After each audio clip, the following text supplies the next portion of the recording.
Assalamualaikum warahmatullahi wabarakatuh. Perkenalkan, nama saya Arif Rahman Hakim, semester 4, Prodi Pendidikan Matematika, Fakultas Keguruan dan Ilmu Pendidikan Universitas Madura. Nah, di sini saya akan memberikan pembelajaran tentang geometri transformasi, dan tugas ini dibuat untuk memenuhi tugas mata kuliah geometri transformasi.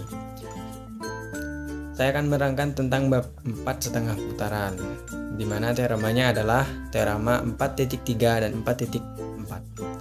Oke, langsung saja tanpa berlama-lama kita buka dulu. Nah, oke. Bab 4, setengah putaran, teorema 4.3 sampai 4.4. Mari kita masuk ke materinya. Di sini teorema 4.3 lanjutan. Kenapa saya bilang lanjutan? Karena teorema 4.3 ini sebenarnya sudah dijelaskan sebelumnya. Mungkin nanti ada di pemateri sebelumnya. Dan sekarang saya akan melanjutkan penjelasan dari teorema 4.3. Kalau yang sebelumnya disajikan dengan tabel, sekarang ini penyajiannya dengan dijabarkan. Kita baca. Oke. Sebagai perbandingan, berikut ini bukti teorema 4.3 disajikan dalam aljabar. Nah, bukti pusat putaran kita impitkan dengan pangkal koordinat sehingga rumusnya menjadi x aksen sama dengan min x, titik A dalam kurung x1, y1. Itu dipetakan ke A aksen dalam kurung x aksen 1, y aksen 1. Jika A aksen, B aksen itu sama dengan D aksen satuan. Dan selanjutnya sama dengan Y aksen sama dengan min Y. Titik B dalam kurung x2, y2 itu dipetakan ke B aksen dalam kurung x aksen 2, y aksen 2. Jika A, B sama dengan D satuan. Nah, maksudnya gimana? Kenapa kok bisa X aksen itu menjadi sama dengan min aksen? Nah, kembali ke teorema sebelumnya. Di teorema 4.2 ini dia. Nah, teorema 4.2 misalnya P dalam kurung A, B ya. Terus dan setengah putaran memetakan A dalam kurung x, y ke A aksen dalam kurung x aksen, y aksen. Nah, dari sini bisa kita tulis dalam bentuk matriks, yaitu x aksen, y aksen seperti ini ya. Bisa dilihat sama dengan min x, y plus 2a AB ya. Bila pusat putaran di O misal, nah 0,0, maka X aksen sama dengan min X dan Y aksen sama dengan min Y. Jadi dari manakah X aksen sama dengan min X ini dan juga Y aksen sama dengan min Y? Itu dari teorema sebelumnya yang menjelaskan tentang penjabaran ini, bentuk ini. Oke, kita lanjut. Saya kira bisa dipahami ya untuk penjelasan yang tadi. Oke, sekarang bukti pusat putaran kita impitkan dengan pangkal koordinat sehingga rumusnya menjadi seperti tadi. Kita masukkan jadi seperti ini. Jadi persamaan Pitagoras. D aksen sama dengan bisa kita tulis seperti ini ya. D aksen sama dengan akar dalam kurung x aksen 2. Mana kursornya? Oh, ini ada. X aksen 2 yang ini. Nah, itu dikurangi x aksen 1. Ini dalam kurungnya kuadrat. Nah, plus dalam kurung kuadrat y aksen 2 min y aksen 1. Ini adalah rumusnya. Nah, setelah itu yang di bawahnya ini adalah kita substitusikan. Nah, setelah disubstitusikan, maka dari x aksen 2 ini menjadi min x. Seperti yang kita ketahui tadi, kalau x aksen akan menjadi min x. dan Y aksen akan menjadi min Y. Nah, kita masukkan semua, substitusikan semua sehingga menjadi seperti ini. Ya. Nah, setelah itu sama dengan, nah, kenapa ini kok bisa minnya tidak ada, kok bisa hilang?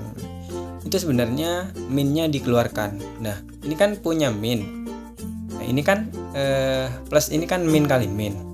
Kalau dikeluarkan jadi min. Maka hasilnya seperti ini. Sama dengan akar dalam kurung kuadrat x2 min x1 dan plus. Nah, yang ini sama juga, sama dengan yang x tadi. Hasilnya dalam kurung kuadrat y2 min y1 sama dengan d1-an. Nah, yang ini. Oke, kira-kira mudah ya, gampang ya, karena ini sudah ada contoh juga dari penjabarannya. Nah, sekarang kita lanjut.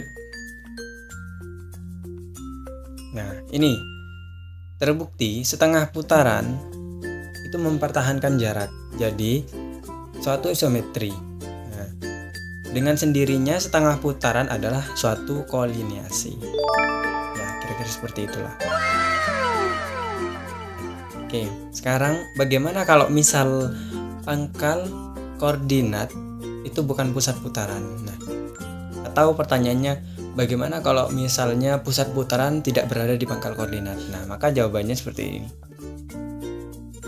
Jika pusat putaran bukan berada pada titik pangkal koordinat, maka penjabarannya seperti pada penjelasan teorema sebelumnya, yaitu teorema 4.2.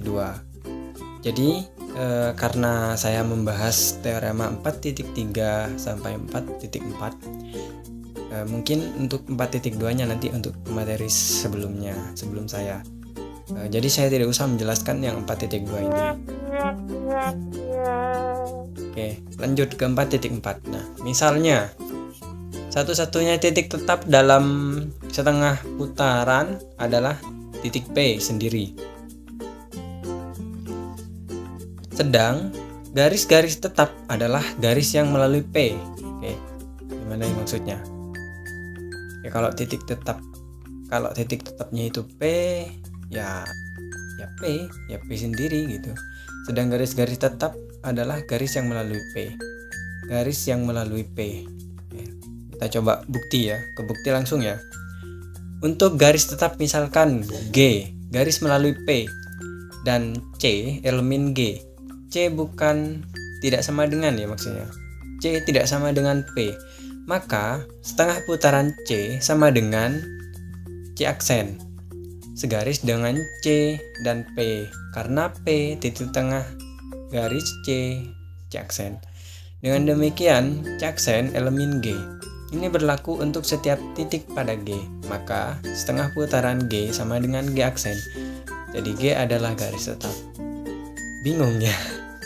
Agak bingung memang kalau misal kita tidak berikan contohnya. Oke, kita langsung ke contohnya. Oke.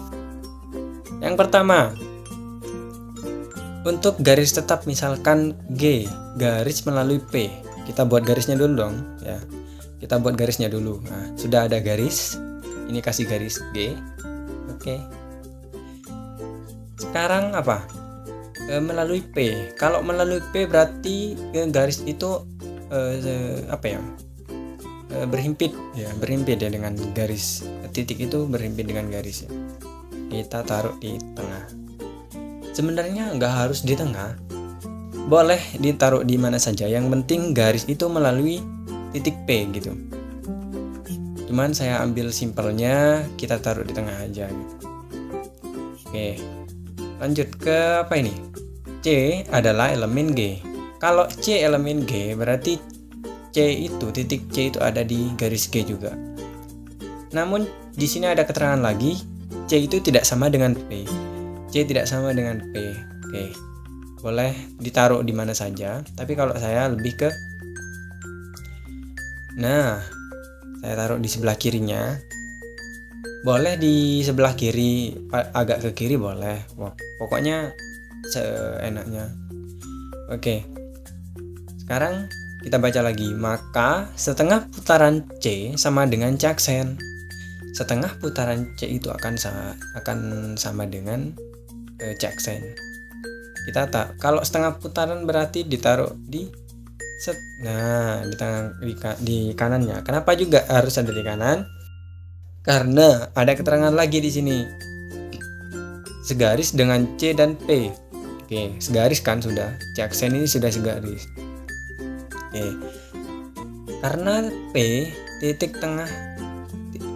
itu titik tengah garis C dan C aksen gitu. Jadi titik P itu ada di tengah-tengah antara C ke C aksen gitu. Berarti kan memang harus ada di kanannya P gitu. Ya kan? Sekarang dengan demikian ya, C aksen elemen G. Ya benar, memang C aksen itu adalah elemen G. Nah, sekarang kita baca lagi. Ini berlaku untuk setiap titik pada G. Berlaku untuk setiap titik pada G. Ya iya.